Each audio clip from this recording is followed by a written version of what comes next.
दोस्तों स्वागत है आप सभी का अपना चैनल आईएनडी हिंदी टेक में। यदि आप एचडीएफसी बैंक के ग्राहक हैं और एचडीएफसी बैंक के साथ यूपीआई का इस्तेमाल करते हैं तो आप इस वीडियो को अंत तक जरूर देखें। एचडीएफसी बैंक ने यूपीआई मनी ट्रांसफर पर चार्ज लागू कर दी है, जो कि इस वीडियो में पूरा स्पष्ट रूप से बताएंगे किस तरह के ट्रांजेक्शन पर यह चार्ज लागू है और कितना चार्ज आपसे लिया जाएगा। तो आप ऊपर में ही लिखा हुआ देख सकते हैं कि 3 मई 2020 से यहाँ पर चार्ज जो है लागू हो चुका है, जो कि पहला 20 मनी ट्रांसफर पर यानी कि पहला 20 ट्रांसफर पर आपसे किसी भी प्रकार का चार्ज नहीं लिया जाएगा, जो कि यहाँ पर पूरा स्पष्ट रूप से एचडीएफसी बैंक के द्वारा मेंशन किया गया है। हम आपको बता देते हैं कि यह पहला 20 मनी ट्रांसफर पर किस तरह से चार्ज नहीं लिया जाएगा और इसके बाद कैसे चार्ज लिया जाएगा। देखिए, पहला 20 मनी ट्रांसफर करते हो यदि आप P2P यानी कि पीयर टू पीयर मान के चलो कि यूपीआई आईडी डालकर आप यूपीआई से मनी ट्रांसफर करते हो, या फिर फोन पे एप्लीकेशन या गूगल पे में आप मोबाइल नंबर एंटर करके यूपीआई से मनी ट्रांसफर करते हो, या फिर मान के चलो कि बैंक अकाउंट और आईएफएससी कोड डालकर आप मनी ट्रांसफर करते हो, तो इस सभी पर चार्ज जो है एप्लीकेबल है। लेकिन यहाँ पर महीने का पहला 20 मनी ट्रांसफर जो है बिल्कुल फ्री दिया जाएगा और जैसे ही एक किस्मा करती है वैसे ही ये चार्ज लागू कर दिया जाता है।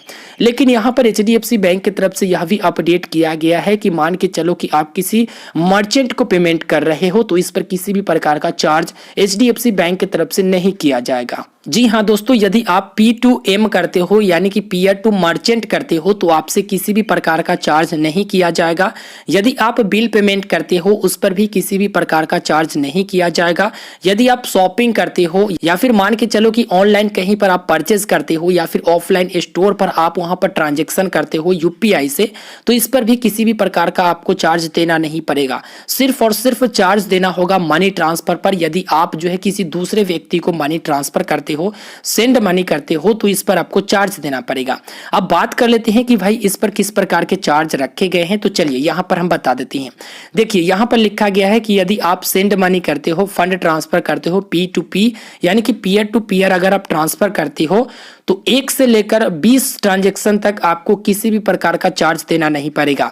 चाहे आप 1000 रुपया का ट्रांजेक्शन करो या फिर 1000 रुपए से कम का ट्रांजेक्शन करो, यहां पर किसी भी प्रकार का चार्ज देना नहीं पड़ेगा, ठीक है। या फिर आप 1000 रुपए से ऊपर भी ट्रांसफर करते हो पहला से लेकर 20 मनी ट्रांसफर तक, तो आपसे किसी भी प्रकार का चार्ज नहीं किया जाएगा। वही 21वां मनी ट्रांसफर करोगे आप उसी मंथ में, तो आपको यहाँ पर चार्ज अलग अलग प्रकार से देना पड़ेगा। यदि 1000 रुपया या फिर 1000 रुपया से कम का मनी ट्रांसफर करते हो तो इसके लिए आपको ₹2.75 प्लस टैक्स जो है यहाँ पर जीएसटी जो है आपको देना पड़ेगा, ठीक है। ये प्लस में है, एक्स्ट्रा रखा गया है। अगर आप 1000 रुपए से ऊपर का ट्रांसफर करते हो, मान के चलो कि यहाँ पर 2000 रुपया, 5000 रुपया, 10,000 रुपया ऐसे करके अगर आप फंड ट्रांसफर करते हो तो इस पर आपको प्रति ट्रांसफर के अनुसार से ₹4.75 प्लस जीएसटी आपको देना पड़ेगा, जो कि ये प्रति ट्रांजेक्शन के अनुसार से लगेगा। यहाँ पर स्पष्ट रूप से हम आपको बता दें तो पहला से 20 मनी ट्रांसफर आपको फ्री मिलते हैं। उसके बाद 21वां से जैसे ही स्टार्ट करते हैं उसी मंथ में मनी ट्रांसफर, तो आपसे यहाँ पर चार्ज लागू कर दिया जाता है और आपके बैंक अकाउंट से यह चार्ज कटने लगते हैं। अब यहाँ पर स्पष्ट रूप से लिखा गया है कि कौन कौन से एप्लीकेशन पर यह चार्ज लागू किया गया है। तो दोस्तों, एचडीएफसी बैंक की तरफ से यह पूर्णतः मेंशन किया गया है कि यदि आप एचडीएफसी बैंक के मोबाइल बैंकिंग एप्लीकेशन में यूपीआई को लिंक करते हैं या फिर पेजैप वॉलेट एप्लीकेशन में यूपीआई को लिंक करते हैं और उससे आप मनी ट्रांसफर करते हैं, तो सेम रूल उस पर भी लागू होता है। यानी कि 1 से लेकर 20 मनी ट्रांसफर आपको फ्री दिए जाएंगे और उसके बाद ये चार्ज लागू कर दिया जाएगा। या फिर किसी थर्ड पार्टी एप्लीकेशन जैसे फोन पे हो गया, गूगल पे हो गया या फिर पेटीएम हो गया, इन सभी एप्लीकेशन पर यदि आप अपने बैंक अकाउंट को लिंक करके रखे हो तो उसमें भी सेम रूल लागू होता है। 1 से 20 ट्रांजेक्शन तक चार्ज नहीं लगेगा और उसके बाद जो है आपको चार्ज देना पड़ेगा, जो कि चार्ज कितना लगेगा ये हमने आपको बता दिया। अब दोस्तों, यहाँ पर मैं छोटा सा डाउट और क्लियर कर देता हूँ। मान के चलो कि आप अपने अकाउंट को फोन पे एप्लीकेशन में भी लिंक करके रखे हो और गूगल पे एप्लीकेशन में भी लिंक करके रखे हो, और यदि आप ये सोच रहे हैं कि फोन पे एप्लीकेशन से 1 से लेकर 20 फंड ट्रांसफर कर लेंगे तो चार्ज नहीं लगेगा, उसके बाद उसी महीना में हम गूगल पे से फंड ट्रांसफर करेंगे तो चार्ज नहीं लगेगा, ऐसा कुछ नहीं है। देखो, ये टोटल जो है है आपके अकाउंट पर काउंट होता है। चाहे आप फोन पे एप्लीकेशन से 10 करो और गूगल पे से 10 करो, फिर भी आपका कोटा पूरा हो चुका है। ठीक है, तो आप जितने सारे एप्लीकेशन को यूज करते हो इससे कोई फर्क नहीं पड़ता है, बस आपके अकाउंट पर ये जो ट्रांसफर है वो काउंट होता है। ठीक है,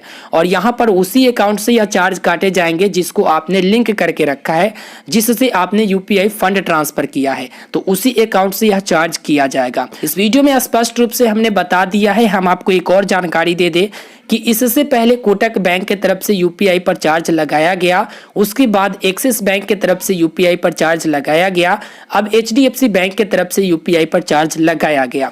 तो कोटक बैंक और एक्सिस बैंक पर हम वीडियो बना चुके हैं, जो कि इस वीडियो के डिस्क्रिप्शन बॉक्स में ऊपर लिंक दे दिया हूं, उस पर क्लिक करके आप देख सकते हैं अगर देखना चाहे तो।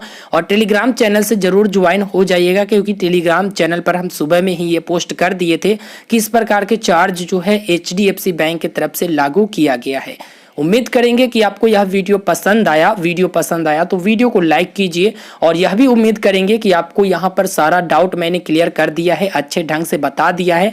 तो इसके लिए आप वीडियो को लाइक जरूर कीजिएगा, और चैनल को अभी तक आपने सब्सक्राइब नहीं किया है तो जरूर सब्सक्राइब कर लीजिएगा। और इस वीडियो से जुड़ी कोई भी सवाल हो तो वीडियो के नीचे कमेंट करना बिल्कुल भी ना भूले। धन्यवाद।